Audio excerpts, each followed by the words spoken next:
Right. And if you can find like something to be thankful for and mean it, like, thank you, Lord, for... Thank you for my husband. Yeah, wow. Even though he just got on my nerves 5 minutes ago. Now, you might not believe me, but I was literally about to say, thank you for my wife. Uh-huh. Sure you were.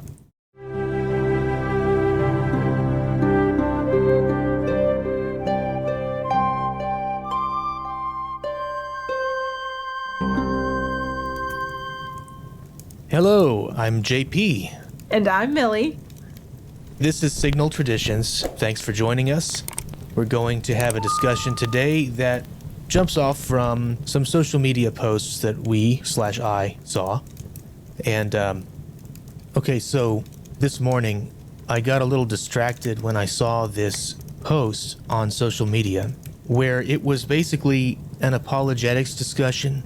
And this guy was saying, the problem with Christians is not that they don't have strong evidence, it's that they just have no evidence whatsoever. There just isn't any evidence, so let me know when you've got some evidence. That kind of thing. Just the typical sort of atheist denial of all evidence.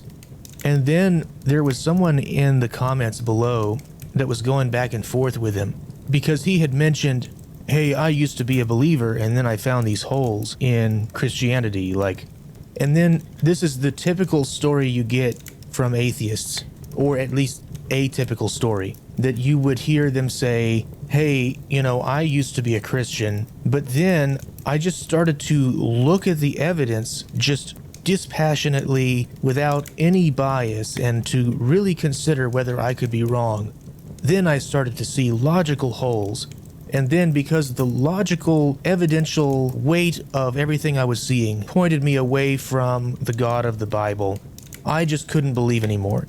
And then this guy is going back and forth with him like, okay, I would like you to tell me what those holes are that you supposedly found. And then this guy goes on, the first thing he mentioned was, what really got to me at first was that the universe is so huge that what if it's just so big, and that's why something seemingly so unlikely as evolution could happen? Because, well, we say that evolution is so unlikely to happen based on probabilities and things of that sort. Well, what if it just happened in our little corner of the universe because there's so many places, ours just happens to be the one where it worked out? And, okay, so that's a whole discussion of its own. I don't think that's a really great reason to think evolution sounds plausible, but his second point that he made was more interesting to me. He talked about this time he was really doubting the whole doctrine of salvation and heaven and hell because he had some kind of a professor or somebody in his life that passed away, and he was thinking like, well, he had a wrong view about Christ, and so in my understanding of Christianity, he should be going to hell, but that just doesn't seem right because he's such a nice guy and all this stuff. And then, like, his wife or somebody really close to him called him and made the comment, well, at least he's in a better place. And he hesitated and he was kind of awkward about it. And then on the other end of the line, it's like, you do think he's in a better place, right? And he froze up and he didn't really have a good answer, and he was really kind of rattled by that.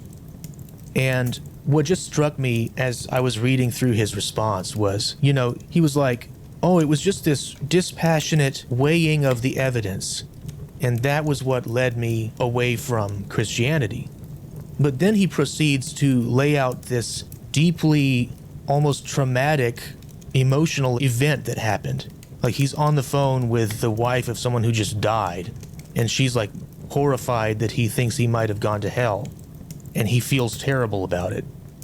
That's kind of a traumatic, emotional occurrence that he would be going forward not dispassionately, but with all the passion of the trauma of that emotional conversation on the phone or whatever else. I mean, there's this sort of fairy tale experience of, oh, I just looked at it purely based on evidence, and now I've had this epiphany, and there is no evidence for Christianity. It's like, by your own account, it was not dispassionate. there was an emotional weight to what you were doing, and it was coloring your weighing of the evidence.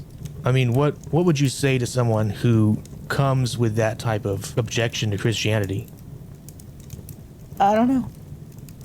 I feel like there are places I could go to, but it's like, well, if you clearly have this wound or this issue, like, we have to sort through that first before we can begin to dive into all the historical narratives and documents and things like that. Because I could say, well, what about this or what about that? It's like, well, if you're holding on to your hurt so tightly, doesn't matter what I point you to, because it could all just be in your mind circumstantial. But if you have this thing that's holding you back, like, we have to get through that first. Right. And it's like there's no awareness of what's going on. It's like often we, or people in general, think that there's no emotional element to our decisions or our beliefs. It's just purely logic. It's like, how do you get someone to realize that no, there's like this whole realm of spiritual experience or emotional baggage that makes us lean a certain direction? Like, have you ever heard the illustration that we like to think that, like a man sitting on top of an elephant with the reins or whatever, he thinks he's directing this giant beast, but the fact is that the elephant's going to go wherever it wants, and you know, he can't really control the elephant. But that's kind of like our emotions and our mind. The elephant is the emotions, and then we're the dude sitting on top, like thinking that we're in control of where we're going. But it's like often the emotions go one way and our mind sort of goes back and rationalizes and tries to figure out why we supposedly went that direction. And it's like, no, something happened to you that rattled or threw your, how can I say? But is this only for atheists that used to be Christians and now they're either agnostic/atheists, or is this just atheists in general? Like, yeah, I think that what we've been discussing so far has mostly been for atheists who left the faith, but it would apply in some different ways to people who have never been Christians.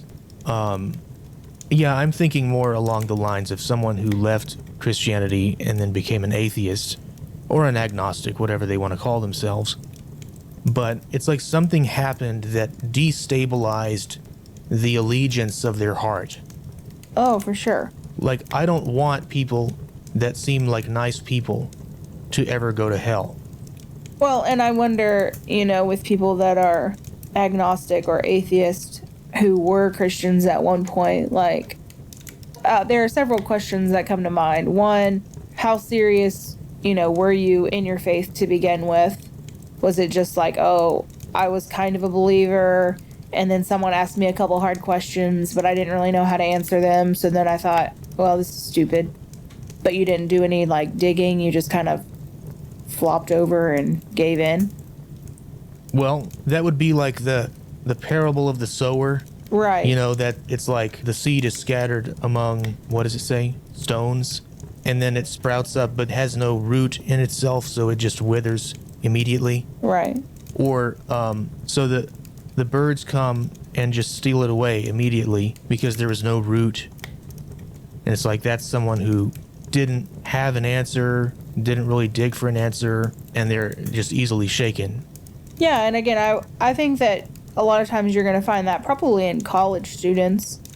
Because if they were Christian, they were probably, not always, but probably riding on their parents' coattails, in the sense that I go to church because my parents went to church. I'm a Christian because my parents are Christians. And then they get into this place where things are being questioned, maybe not only their faith, but, you know, they're making friends with people who are making these decisions, and it's like, well, I feel conflicted, but I want to make this choice too. I want to do that same thing. And so little by little, you have these pieces of you being plucked off because you're like, okay, well, I want to have fun, and I want to go to the club and get trashed, and I want to hook up with these people, and I want to, you know, whatever your list is. And it's like, well, before that may have been, oh, I grew up in like a very, not me personally, but somebody, like I grew up in a very strict Christian household, and you didn't drink, you didn't cuss, you didn't whatever. And now I'm in this university with all these people and I'm being exposed to a lot of things. And I wasn't really ready for that moment because I've just been kind of doing whatever my parents told me to do. Now here I am being faced with things that I haven't been faced with and I don't know what to do. So I just leave it to the wayside because I want to fit in and I want to have friends and I want to do what they're doing. Right. That goes back to the whole allegiance of the heart thing. Like, you're surrounded by a community of people, or as is often increasingly the case, you're not surrounded by any community of people. And so maybe your quote unquote community is whoever you watch on YouTube. Like, they might be your main influences. So maybe you've started watching some YouTube channel that's very anti-Christian or anti-theist. And if you start to admire, like in your heart, you admire this person, then increasingly what they're saying is going to be more compelling to you. Yeah, well, and I think also, depending on how you were saying earlier, where your emotions are leading, right? It's like, oh, I want to fit in with this specific crowd, or I want to, be part of X, Y, or Z, or I'm drawn to this sin, or I'm, whatever. I got into this position or place, and now I don't really know what to do or how to get out of it. So the easy solution or the easy answer is to dump God and go with yourself. Because yourself is the one who is enjoying the sin. Yourself is the one who is at least temporarily taking pleasure in whatever it is that you are like, probably shouldn't do this, but here I am. And as you keep taking that rope down that road, it's like, the further I get into it, oh, I kind of like it. Until you get to a point, depending on what it is, like drugs or what have you, it could get to a point where you're like, I need to get out, and I recognize that I need to get out, but I don't know how to get out. Right. And yeah, I think that also should be sobering as far as what the role of the church is supposed to be, to create an actual community around someone, right, around each other, so that church is not just like an event that you go to and you're not actually connected to anyone. So, but then you might have friends or in any case, influences that are stronger. And it's like the church is supposed to have deep connection and influence over each other so that, you could really talk through something deeply and deal with issues, because people get disconnected and then it's like they're not part of the group. So they go wherever they feel accepted, whatever that means, even if it's not with actual people, even if it's with some online community. Right. They feel accepted in that space, and so their allegiance goes there. Right. And so, again, it would be like if, there's a spectrum, I guess, of agnostic or atheism, but it's like, again, depends on what was their faith before as to like where are they now. Because it's like, for me, I personally don't understand or cannot understand how someone who had a serious faith, what faith crisis took place that you could walk away from the Lord. For me, I've had a couple, but I've experienced the Lord in such a way that even if or when I tried to walk away, it was like, I know too much and I've seen too much. It's literally like, Jesus asking the disciples, oh, are you gonna go too? And their response is, where can we go? Right. You have the words of eternal life. Like, there is nowhere I could go. So I don't understand that aspect of, I'm this far into my faith and I've done these things for the Lord, or I've experienced this with the Lord, or I've seen these miraculous things, and now I've just gotten off track and I'm done, and my response to everybody is, oh, the science or the research or the evidence isn't there to support my faith anymore. It's like, I'm going to need something else is going to have happen. And I think that's where the emotions come in, because for me, I know the evidence, right? Like, I would have to actually decide that I was a crazy person. Right. because I'd be like, well, I could hear the Lord, like he spoke to me. So all of that was just a farce, and I just have maybe a mental problem. Like I maybe can hear voices. Like you'd have to like go that much to the other extreme, which is also a scary place to be. Right. And in your case, like, it's not like you could really rationally doubt that you were hearing the Lord, because time and time again, like it came through and it was verifiably like, okay, this information was real. Right. And without it, something very bad could have happened. You know, that kind of thing. Or whatever. It's just I think it goes to like, what kind of relationship did you really have with the Lord? Like, did you just have this concept in your mind that you thought that a God existed, like in some theoretical sense?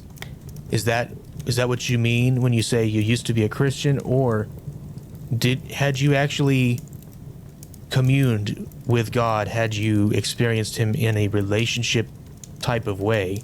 Right. Because until I was like in early college, I never really related to the idea of a relationship with God. When people talked about that, to me it was just Christianese, like, okay, yeah, I know he exists and I pray, so I guess that's a relationship. But not really. If your prayer is just purely you speaking words into the air and never expecting a response or anything to actually happen from it, you're not treating God like an actual being with personhood.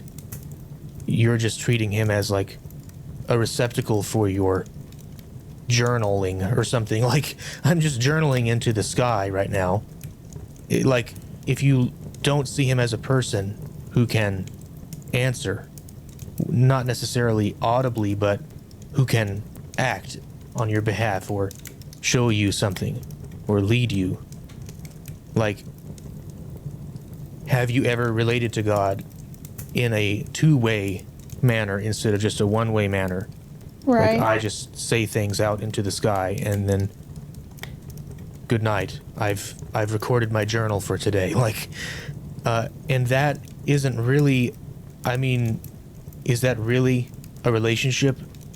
And, if that was the sort of faith that you had before, then you haven't really been in like the sort of person-to-person relationship with God where the other person can hold sway over you and hold, like, you can have loyalty towards them. You can't have loyalty towards a sky journal, Right.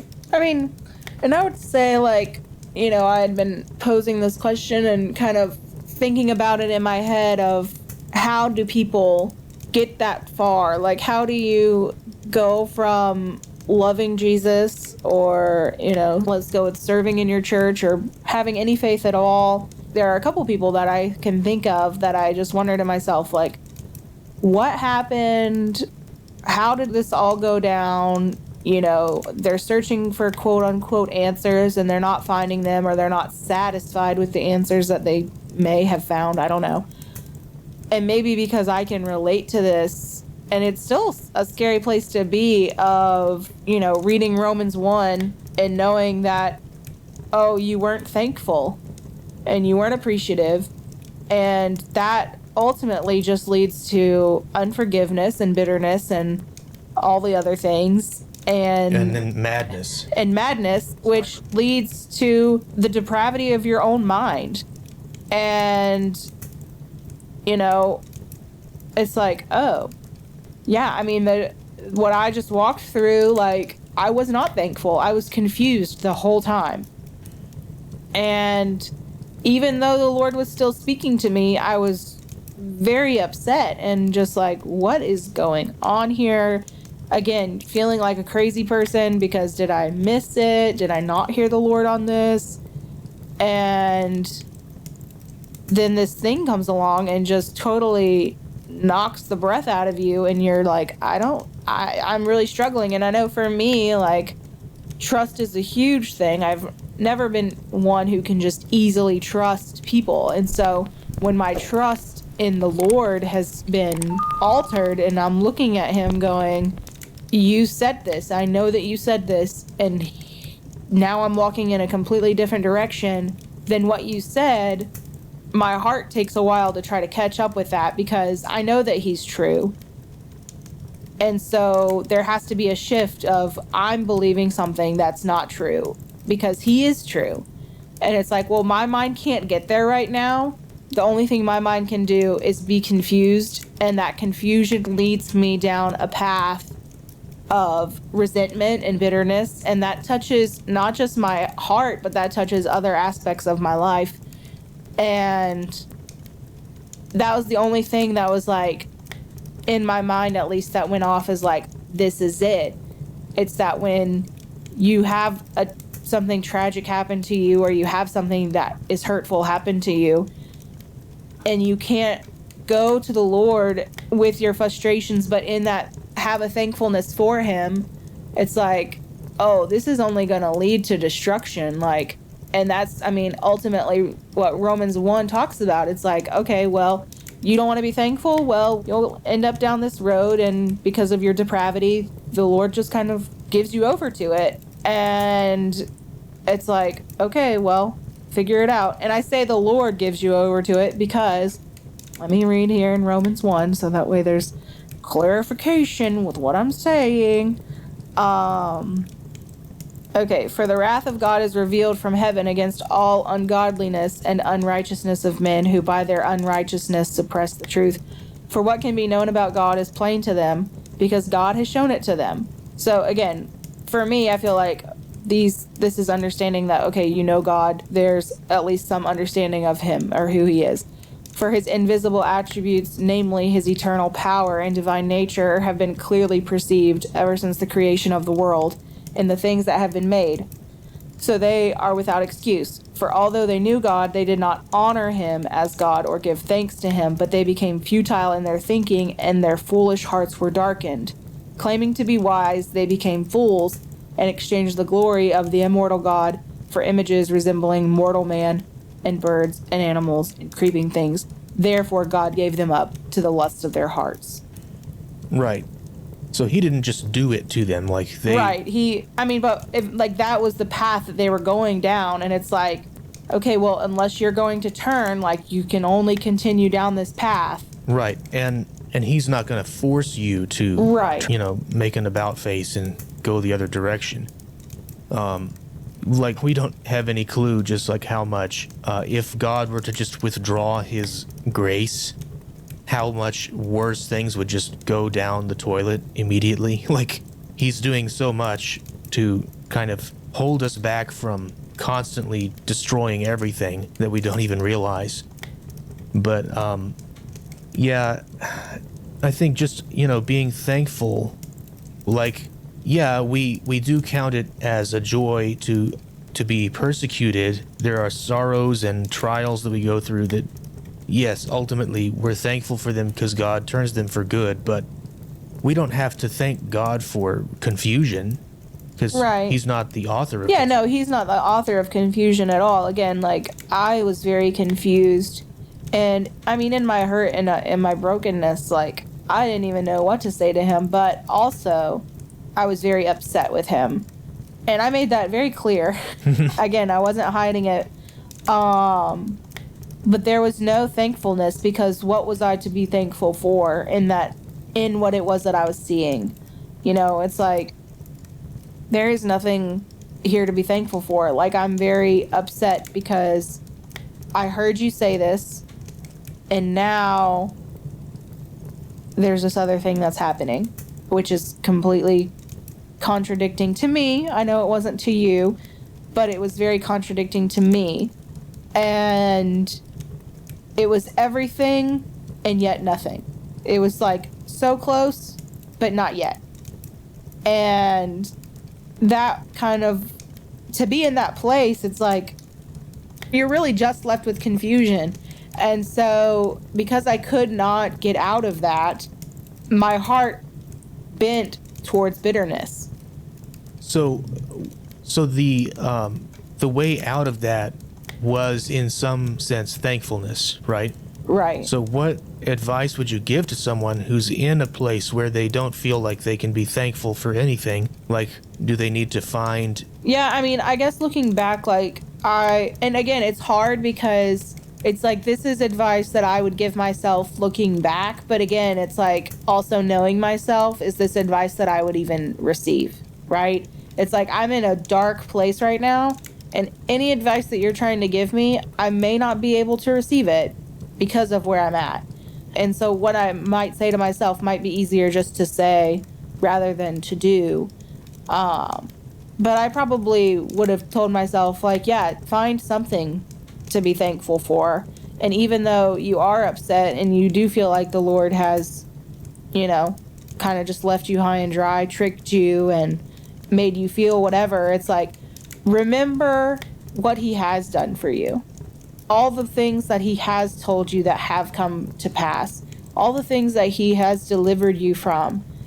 Be thankful for even just the here and now. Like, it's hard to be thankful when you're going through a trial because it hurts so much. And you're like, I don't feel thankful for anything right now because I only feel confused and I only feel hurt. So how do I feel thankful that I'm hurt or that I'm confused and that I'm mad and that this is hurting my relationship with the Lord, which is hurting other relationships around me? So how do you feel? How do you get to a place of thankfulness? It's like you have to decide. You just have to decide to be thankful because, I mean, I still don't fully have the answer. Like, there's no answer that has come that has gotten me to this side. It's just, it was seeing the faithfulness of the Lord that really unlocked something in my heart for the Lord in our relationship, because all these things had happened, but yet the Lord was still faithful. Like, he's always been faithful to me. And so recognizing and remembering, like, he's going to be faithful, and it might be very hard right now to process this and walk through this, but he said it. You're not a crazy person. He said it, and he's going to do it because that is who he is. That is his character. And so, and I think also making sure that you do have people, they don't have to be, 10 people, but having like 2 or 3 people who you can be real with and who can remind you, like, okay, his character says this about him, and what you are believing is a lie because that's not his character. Everything seems contradictory to what he said to you, but this is his character. And even you have said time and time again that the word of the Lord must run the gauntlet of hell. Yeah, that's what I call it. And the word of the Lord must run the gauntlet of hell. And 9 times out of 10, that's so true for my life. The word of the Lord must be tried and it must be tested. And so I just say that it must run the gauntlet of hell. And that's, I feel like, for like 7 or 8 months there, I was running the gauntlet of hell. And the Lord came though, and it's like, I needed that. But I also had like 2 or 3 people in my corner because I'm not very like, I just want to share this with everybody. No, I'm not that way. So I did have 2 or 3 people in my corner that I could say, this is how I'm feeling. This is what I'm thinking. This is where I'm at. And the Lord knows all this. I'm saying the same things to him. But that they could also say, okay, what is his character though? What do you know to be true about him? But then also coupled with that, what can you be thankful for right now? And what has the Lord done for you in the past that you can stand on for today? And again, you're still going to have those moments where you're really struggling, and it's okay, but be real and be raw with the Lord because he knows and he sees you.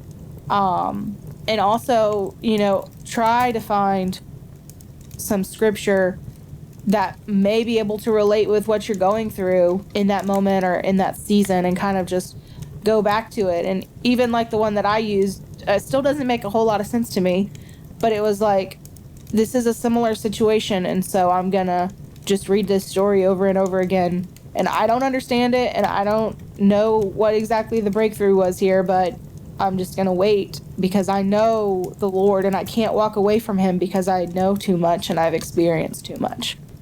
So there's like a sense in which even when you're going through that extreme trial of your faith, in your heart, you know the Lord to be other than what you feel like he is. Like, if he seems like he's being two-faced, or he's saying something and he doesn't really mean it, or he's whatever, doing something contrary to his nature, it's like, wait, but deep down I actually know he isn't like that. So I need to find a way to remind myself and then approach him according to the way I know him really to be. Approach him in that way. So like, even finding something that to you at the time might feel trivial, to be thankful for. Just, I mean, there's the pattern in scripture, I forget the reference, but it's like, with thankfulness, making your petitions known to God. Like, there is this principle that thankfulness is key in our reverence towards God, in our approach to God.